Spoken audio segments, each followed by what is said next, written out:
Hey guys, hope you're well.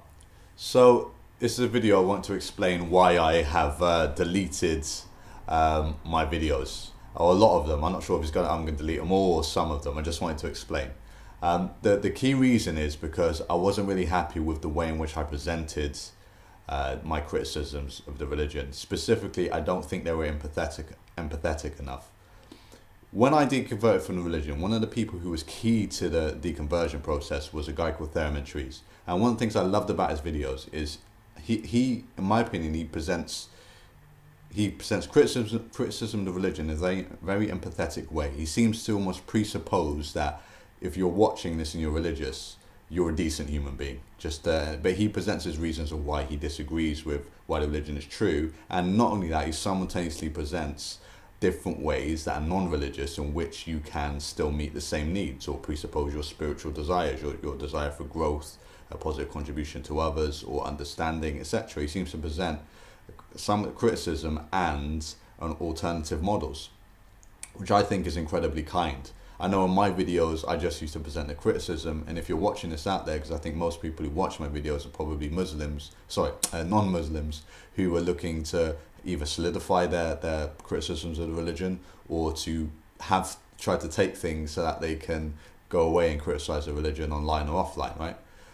To Muslims. So one of the things I really loved about Thurman Trees, and one of the things I would love to emulate and advise you guys to, is one, to be empathetic and just presuppose that people who are Muslims are trying to meet human needs, whichever your model of human needs. I really like Tony Robbins' one. You might like Abraham Maslow. Marshall Rosenberg also presents a model that they're trying to meet their human needs, and also they're trying to draw closer to God.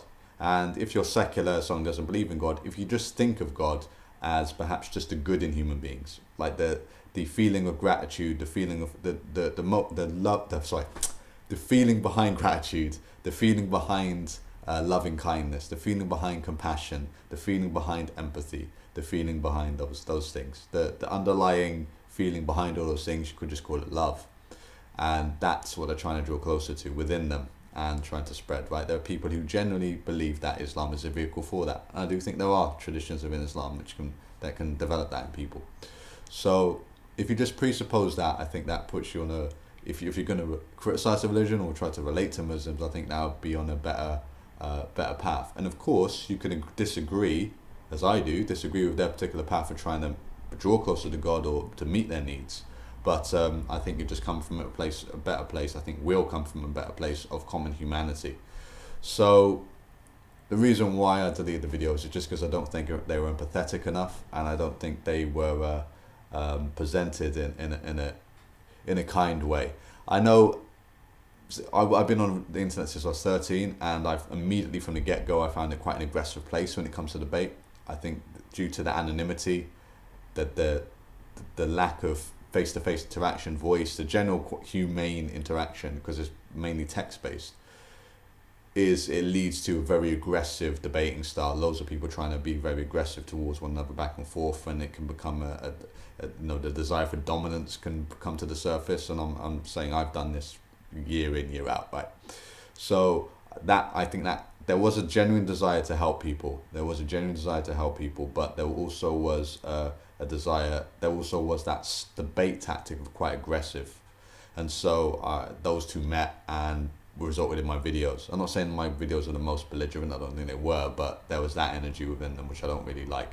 So going forward, if I do choose to make videos, I'm going to try to present them in an empathetic way and in a kind way.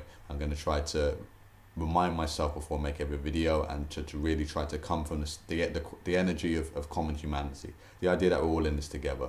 Because just in case you don't know, although a lot of us who are watching, you're probably going to be native English speakers, you're going to be a Westerner, a lot of us are quite scared of the impact of Islamism in the West, of mass Muslim migration, how that's going to affect the European landscape, culturally, socially, and also of terrorist attacks.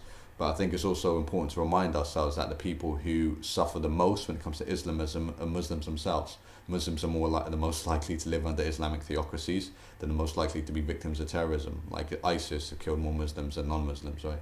So I think it's important to remind us that if you're going to criticize the religion, you're trying to do this for everybody concerned, Muslims and non-Muslims. And this might shock people, but I don't want Islam to go away. I do think that there is a beautiful spiritual tradition within Islam. I would just like Islam to become more humanistic. So I would like Islamic humanism to flourish. And I think one of the best ways of getting Islamic humanism to flourish is to challenge the religion. I think if you challenge the traditional interpretation of the religion, I think some people will begin to question it, and then people who do have a strong affinity to religion will try to create a more humanistic interpretation of the religion. And it's already emerging. There's the Muslim Reform movement. There's people like there's Quilliam. There's who else was there? Urshad Manji, Tariq Ramadan. People like this who are trying to create humanist interpretation, or are building humanist interpretations of the religion. So yeah. So if you're watching this and you're someone who criticizes the religion, I'd advise you just to try to reflect on how you're going about it.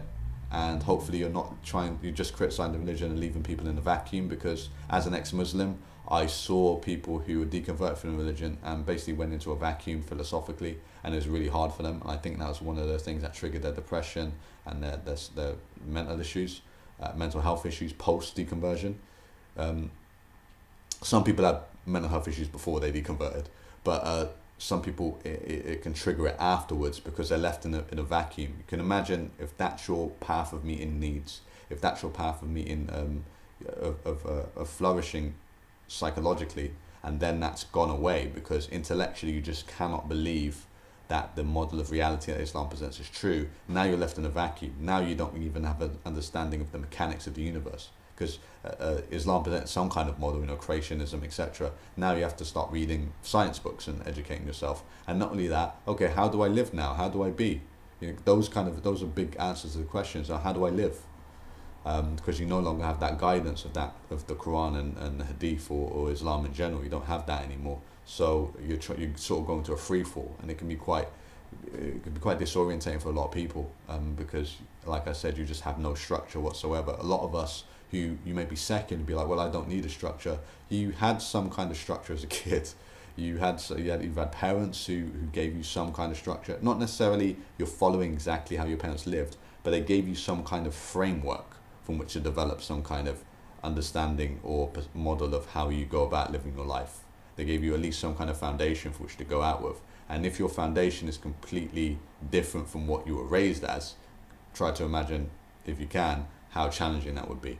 So yeah, what I'm just advocating is us to have more care when we're criticizing. And it doesn't mean you can't be firm in criticism, or it doesn't mean you can't do something like reductio ad absurdum, because Dark Matter 2525 was actually the first person who helped me to challenge my religion, was because he presented a reductio ad absurdum, or was kind of like that argument about double standards of Christians and atheists. And although he was criticizing Christians, I saw exactly the same double standards for Muslims and non-believers. And that really opened my eyes, like, wow, someone else sees this. And I think he did it in a very light-hearted way. I don't think there was a desire to humiliate. He was just generally pointing out in a humorous way the double standards. So I'm not saying it always has to be kumbaya, very softy approach, but I think it does. I think it's good if it presupposes the other person is generally decent, has decent intentions deep down, and is done from a position of goodwill for everyone involved, from the person you may be debating, or anybody who may come across any material, any of the lurkers if you're writing in text, or anybody watching videos if you're making videos online. So anyway, what I'm saying is that I deleted the videos because I don't think they were done from an empathetic and kind way, even if my intention may have largely been good. So anyway, guys, I hope you're well, and we're all in this together. Take care.